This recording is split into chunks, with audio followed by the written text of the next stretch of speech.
Hey, everybody, this is Rudy Stankiewicz with the Talking Pools podcast. Welcome back. It's Friday, thank God. Week's almost over. We're on the cusp of it being over. It's pretty much weekend eve, and thank God, because it is 100 and fuck outside, and you guys deserve a break. I know you bust your asses. I appreciate you, and I appreciate you tuning in to check us out each week. Thank you for that. This week, I wanted to touch on a subject that comes up often. Whether or not you should have W-2 employees or should your workers be 1099 contractors. The Department of Labor came out with a new law regarding this, so you know which way you need to classify them. It's a critical issue for a lot of businesses, especially for those in the swimming pool industry. The classification impacts not only the financial and operational aspects of a business, but also the legal and regulatory obligations. So in an effort to provide clearer guidance on this matter, the Department of Labor has introduced a new final rule that outlines the criteria for determining whether a worker should be classified as an independent contractor, a 1099, or an employee, a W-2. For swimming pool service entrepreneurs, understanding the rule is essential to ensure compliance and to make informed decisions about your workforce management. The Department of Labor's new final rule aims to simplify and clarify the criteria for determining a worker's status as an independent contractor or an employee. Central to this rule is the economic realities test, which evaluates whether a worker is economically dependent on the business or operates as a separate entity in the business for themselves. The rule focuses on two core factors: the nature and degree of control over the work and the worker's opportunity for profit or loss based on initiative and or investment. Additionally, factors considered include the amount of skill required for the work, the permanence of the work relationship, and whether or not the work is part of an integrated unit of production. The nature and degree of control factor examines how much control the business has over the worker's schedule, work tasks, and methods. If the business exerts significant control, the worker is more likely to be deemed an employee. Conversely, if the worker has considerable autonomy, they may be classified as an independent contractor. The opportunity for profit or loss factor assesses whether the worker's earnings are tied to the managerial skill, investment, or their ability to manage expenses. Independent contractors typically have the potential for profit or loss based on their business decisions, unlike employees who receive a fixed wage regardless of the business's success. The skill required for the work considers whether the worker brings specialized skills to the job, which might suggest an independent contractor status. The permanence of the relationship evaluates the duration and consistency of the working relationship. Long-term continuous work relationships are indicative of employee status, while short-term project-based engagements lean toward independent contractor classification. Lastly, whether the work is part of an integrated unit of production looks at the worker's role within the business. Workers who are integral to the business's core operations are more likely to be considered employees. Did you know Raypak has a free mobile app called Raymote that allows you to control your pool heater from anywhere 24/7? Their Avia and Crosswind V pool heaters have built-in Wi-Fi capabilities, allowing you to monitor multiple customer units remotely once connected. Through the web dashboard, you can track heater status, service alerts to help dispatch technicians or schedule routes, as well as stay informed with real-time updates. If you're looking to simplify your service experience, help resolve customer problems, and save time, download the Raymote mobile app today or learn more at www.raypak.com/Raymote. What's going on, guys? Pete the Pool Guy, Coachella Valley Pools, Daily Dose, Tip of the Day, Tip of the Day. Today's Tip of the Day, let's talk pricing. So as a pool community, we have to come together and understand what pricing we should be charging. If you ask any pool guy, they tend to not tell you their pricing because it's different. It's based on how much chemicals they're spending. It's based on how much gas they spend to go to that property, the insurance, all the other expenses that they have. Once they figure out that number of how much it costs to service that pool, then anything over is considered profit. That's where all the pool guys fluctuate.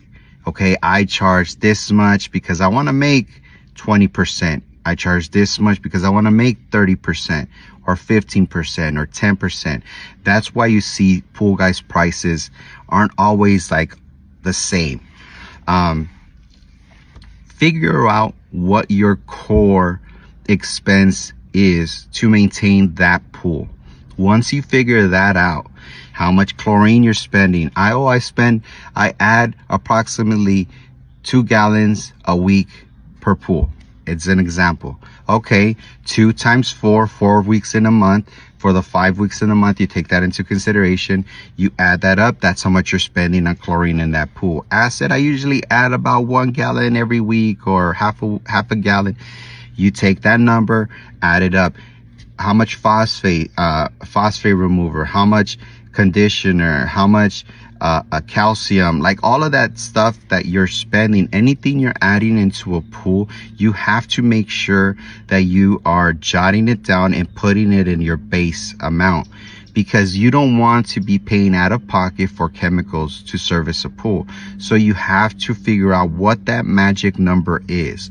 When you figure out what that magic number is, then from there, you tell yourself, how much do I want to make to clean this pool? How much is my time worth to clean this pool? Well, it's worth $50 a month, $100 a month, $10 a stop, however you want to figure it out. But at the end of the month, this pool should be making me profit $50 a month, $100 a month. Like, you figure out what that number is, okay? So that number plus your core, that's how much you should be charging. And when you get that number, you realize, oh my God, I'm charging a little bit on the low side. Yeah, I have a lot of pools, but out of pocket, I'm spending a lot of money on these clients' chemicals that they should be paying for. So you start to realize how much money it actually takes to clean a pool. Once we do that as a community, everybody does that, we'll stop seeing pool guys charge low, charge cheap, and it'll help out the industry, because clients are used to paying. Here in the desert, they get used to paying a certain amount of money, and you're like, man, a lot of pool guys are like, how do you guys even survive? You guys are only charging this much for the pool service. Because the clients we're so used to paying little bit for filter cleanings, for service on the pool. So if we all as a community figure out what our core price is, figure out how much we charge, increase our pricing, the clients will eventually run out of pool guys, cheap pool guys, because these pool guys will realize how much money they're actually losing and not making. That as a community, our pricing will go up, and now these clients will have to stop getting used to and realize that pool service costs more money. So now they're gonna be like, okay, I'm gonna pay $250, I'm gonna pay $200. And if you're like, but I'm afraid, what are they gonna say? How do I convince them? Remember, always talk about the benefits. How is your service different from anyone else? Give them the breakdown, show them this is how much it costs to service your pool. From there, I'm making only this much amount of money, and it makes sense in their head. Sometimes they have to see the numbers, and because some people are like, why are you charging me so much to clean the pool with so-and-so is only charging me this much, because that other pool guy hasn't realized that they're actually losing money and paying for your chemicals. They're the ones paying for them. But when they put everything down and do the math and calculate everything, they'll figure that out, and they'll come to the conclusion that pricing to clean the pool it's a little bit more on the expensive side that they thought. So Tip of the day, it was a long one, but I know, but just hear me out. Figure out what your core price is, how much you're spending, your core expenses, how much you're spending to service a pool. Figure that out. Once you figure that out, how much money do you want to make is after it, and that's your total amount. If you lose your pools, if you lose some pools, don't get scared, don't worry. God's gonna take care of you. He's gonna provide. He'll provide you more pools. He did for me. When I did this, I lost quite a few pools and I started getting worried. But then I prayed on it, and before you know it, I started getting pools, and I started getting more pools at the correct pricing. And now it's like I'm cleaning less pools and making more money. Work harder, work smarter, not harder. Tip of the day. Tip of the day is brought to you by Coachella Valley Pools of Instagram. Classifying workers as W-2 employees offers several benefits for both the employer and employees. For employees, the status provides job security and stability. Employees are typically assured of regular work hours. They have consistent wages and the protection of employment laws such as minimum wage and overtime regulations. This security can lead to higher employee satisfaction and retention, which benefits the employer by reducing turnover and the associated costs of recruiting and training new workers. Employees classified as W-2 also have access to benefits that independent contractors do not. Benefits can include health insurance, retirement plans, paid time off, and unemployment insurance. Offering such benefits can make a company more attractive to potential hires and can help in retaining top talent. Additionally, employees are covered by workers' compensation insurance, which provides financial support in the event of a work-related injury. This reduces the risk of lawsuits against your business. From the employer's perspective, having W-2 employees allows for greater control over how the work is done. Employers can dictate schedules, methods, and processes, ensuring that work is completed to the company's standards. This level of control can be particularly important in the swimming pool service industry, where adherence to safety and quality standards is crucial. Employees can also be trained to follow specific protocols so that they represent your business consistently, enhancing the overall customer experience.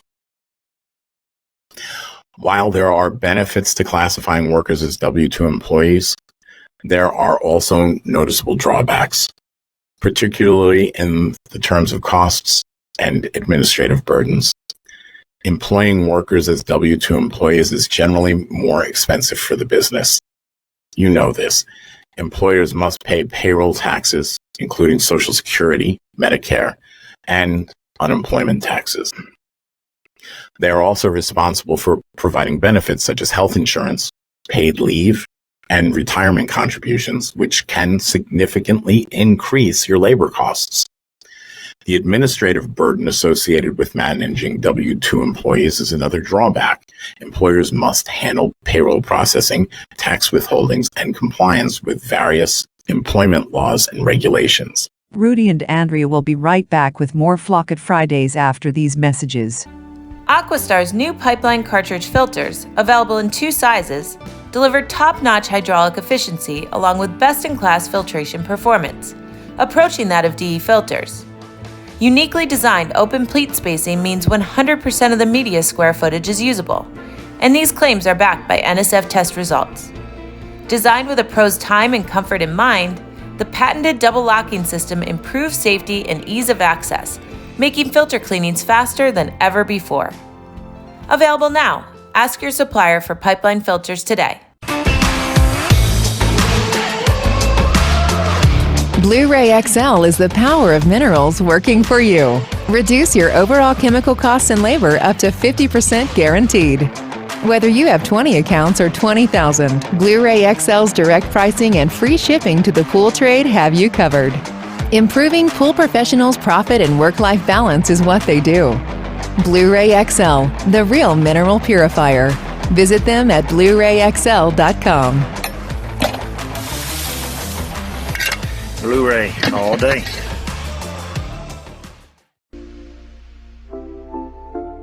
Pool Magazine is the hottest new publication for the pool and spa industry, featuring up-to-the-minute news on what's happening in the pool world in a fresh new stylized format with our mobile-friendly app.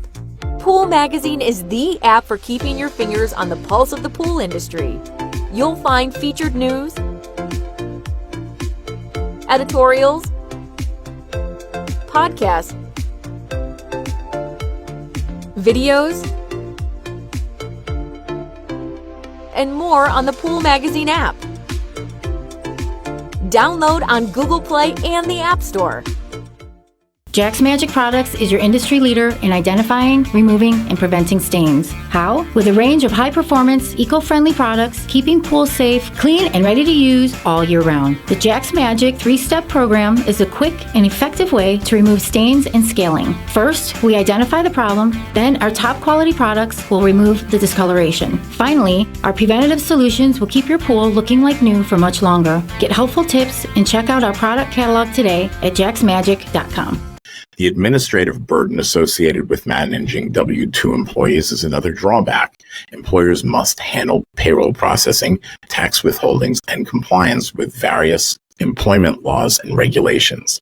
This can require substantial time and resources, particularly for small businesses without a dedicated HR or payroll department. In addition to payroll management, employers must also manage employee performance, training, development, which adds to the administrative workload. Another potential drawback is the reduced flexibility for workers. Employees may have less control over their schedules and their work methods compared to an independent contractor. This can lead to lower job satisfaction among workers who value autonomy and flexibility. Additionally, the rigidity of the employer-employee relationship can limit the ability of the business to quickly scale up or down based on demand, as hiring and terminating employees involves more legal and administrative steps compared to engaging and disengaging with independent contractors. Classifying workers as 1099 independent contractors offers several advantages, particularly in the cost of savings and flexibility. For employers, the most significant benefit is the reduction in labor costs. Employers are not required to pay payroll taxes or provide benefits such as health insurance, paid leave, or retirement contributions for independent contractors. This can result in substantial savings, especially for small businesses that are operating on tight margins. Independent contractors also offer greater flexibility for businesses. Employers can engage contractors for specific projects or during peak seasons, scaling their workforce up or down based on demand without the long-term commitment associated with employees. This flexibility is particularly beneficial in the swimming pool service industry, which may experience seasonal fluctuations in demand depending on where you're located. So by leveraging independent contractors, businesses can efficiently manage their workforce and reduce costs during the slower periods. For the contractors themselves, the primary benefit is autonomy and control over their work. Independent contractors can set their schedules, choose their clients, and determine how to complete their tasks. It's up to them. You can't tell them what to do. This level of independence can also lead to higher job satisfaction for individuals who prefer to work on their own terms. Additionally, contractors have the potential to earn more by taking on multiple clients or projects simultaneously. So don't expect that they're out there just working for you. They can work for as many pool companies as they want as an independent contractor.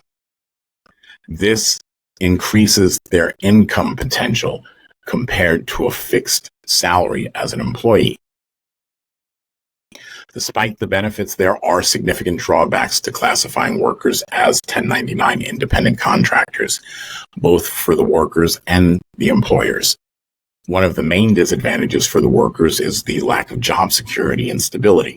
Independent contractors do not have the same protections as employees, and they can be terminated without notice. This lack of security can lead to financial instability, particularly during periods of low demand. Independent contractors also do not have access to benefits typically provided to employees, such as health insurance, retirement plans, paid time off. They are responsible for their own taxes, including self-employment taxes, which can be a financial burden. Additionally, independent contractors are not covered by workers' compensation, leaving them vulnerable to financial hardship in the event of a work-related injury. For employers, one of the main drawbacks is the limited control over independent contractors. Employers cannot dictate the contractor's schedules or method of work, which can lead to inconsistencies in service delivery and quality. This lack of control can be particularly challenging in the swimming pool service industry, where adherence to specific protocols and standards is essential for safety, customer satisfaction, and your brand. Another significant risk for employers is the potential for misclassification. If the Department of Labor or another regulatory body determines that a worker has been improperly classified as an independent contractor, the business could face substantial fines, back taxes, and penalties. Misclassification can also lead to lawsuits from workers seeking unpaid wages and benefits. Ensuring proper classification requires careful consideration and adherence to the criteria outlined in the Department of Labor's final rule. The impeller is the part of the pump that throws the water. This is also the part of the system that takes the brunt of the damage when cavitation occurs. The inflowing water is drawn into the wet end by the spinning impeller suction. After the water passes through the pump pot where the strainer basket is kept, it must enter the pump volute before it reaches the impeller, or through a diffuser, if a diffuser pump is directed to the impeller's eye. We have to look at Bernoulli's equation. As the impeller spins, counterclockwise, centrifugal force exerts on the water. The rotation increases both its pressure and velocity, driving the liquid through the discharge and into the filter. This force creates low pressure at the eye. Water from the pump pot rushes to fill, giving us the suction that draws the water from the pool. If something were to restrict the flow of water to the impeller, the pressure at the eye would drop further. This could be due to a full pump basket, incorrect valve position on the suction side, clogged suction pipe, stuffed skimmer basket, blocked main drain, or a vacuum filter, if present, in need of cleaning. If the pressure drop were significant enough, the water would flash to steam. These steam bubbles are whisked along the vanes of the impeller. Some get caught in the effluent, discharge, stream of water, and may make it back to the pool. This explains the floor returns bubbles when a vacuum DE filter is long overdue for a cleaning.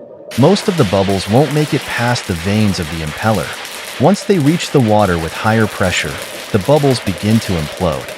The steam bubble's violent collapse sends shock waves through the water that can damage the pump's internal components.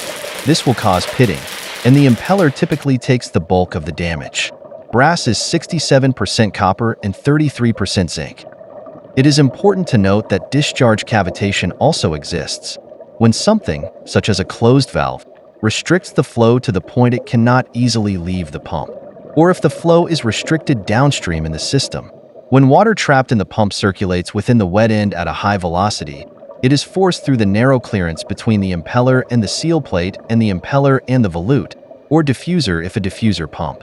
This will cause damage to the impeller, pump shaft, and other internal components when the steam bubbles collapse.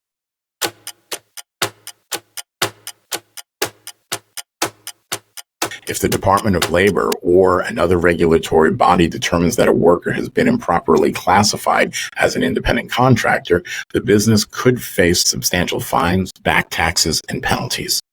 Misclassification can also lead to lawsuits from workers seeking unpaid wages and benefits. Ensuring proper classification requires careful consideration and adherence to the criteria outlined in the Department of Labor's final rule. To comply with the Department of Labor's new final rule and avoid the risks associated with misclassification, swimming pool service entrepreneurs should take proactive steps to review and, if necessary, adjust their workforce classifications. This first step is to conduct a thorough review of all current worker classifications, evaluate each worker's role and responsibility against the criteria outlined in the economic realities test. This includes assessing the degree of control over the worker's tasks, the opportunity for profit or loss, the skill required for the job, the permanence of the relationship, and the worker's integration into the business. Implementing proper contracts and agreements is crucial for defining the working relationship and ensuring compliance. For independent contractors, contracts should clearly outline the scope of work, payment terms, and the level of autonomy expected. These contracts should specify that the contractor is responsible for their own taxes and benefits. For employees, ensure that employment agreements include details about job duties, work hours, compensation, and benefits. Clear communication and documentation are essential for maintaining compliance. Regularly communicate with workers about their classification and what it entails. Keep detailed records of work performed, contracts, and any communications related to classification. This documentation can be invaluable in the event of an audit or legal dispute. Training and education can also play a vital role in compliance. Educate your management team and HR personnel about the Department of Labor's final rule and the criteria for classifying workers. This knowledge will help them make informed decisions and avoid unintentional misclassification. Regularly review and update your classification policies and procedures to ensure they remain aligned with current regulations. Better understand the Department of Labor's final rule. I put together a couple of real-life scenarios from the swimming pool service industry. These cases highlight common challenges and provide insights into best practices for workforce classification. Case study number 1, a small swimming pool service company employs several technicians who perform routine maintenance and repairs. Initially, the company classified all of their workers as independent contractors so they could save on labor costs. However, after reviewing the Department of Labor's final rule, the owner realized that the technicians were subject to significant control over their work schedules and methods, and their work was integral to the business's core operations. To comply with the new rule, the owner reclassified the technicians as W-2 employees. While this increased labor costs due to payroll taxes and benefits, it also provided greater control over service quality and ensured compliance with labor laws. A second case study, a medium-sized swimming pool service business hires independent contractors during the busy summer season to handle the increased workload. The contractors are skilled professionals who bring their own tools and set their own schedules. They are paid per project and can take on multiple clients. The business owner ensures that contracts clearly outline the contractor's responsibilities and autonomy.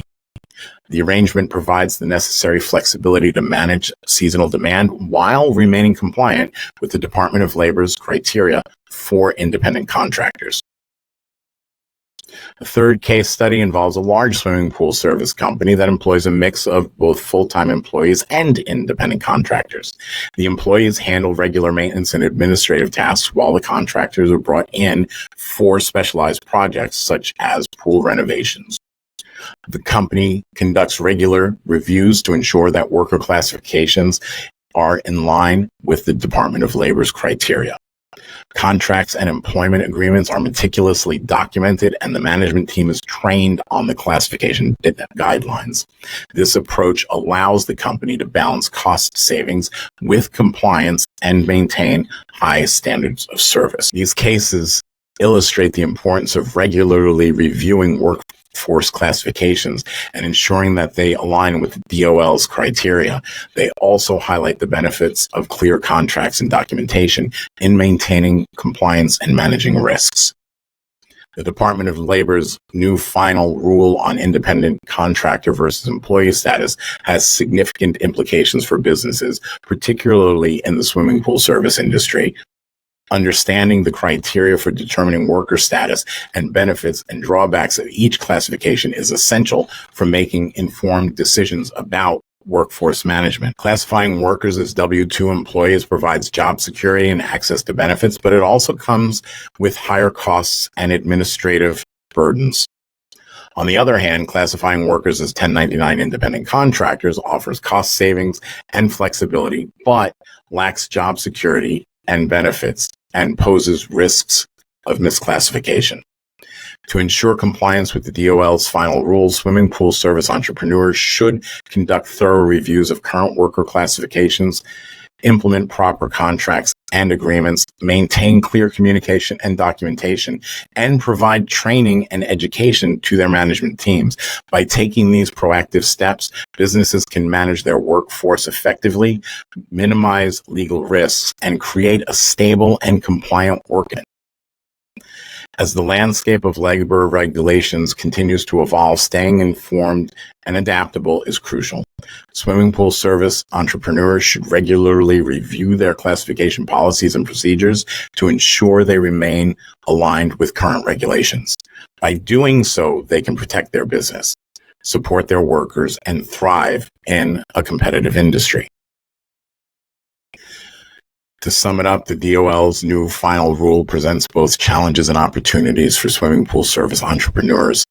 By understanding and navigating the complexities of worker classification, businesses can achieve compliance, optimize their workforce management strategies, and ultimately drive growth and success in the ever-changing world of swimming pool services. That's all I got for you for this week. I know it was a lot. I appreciate you guys tuning in. If you enjoyed it, please give me 5 stars for a review. Say something nice. Share us with a friend. Just remember, we appreciate you guys. We love you guys. And until next time, be good, be safe.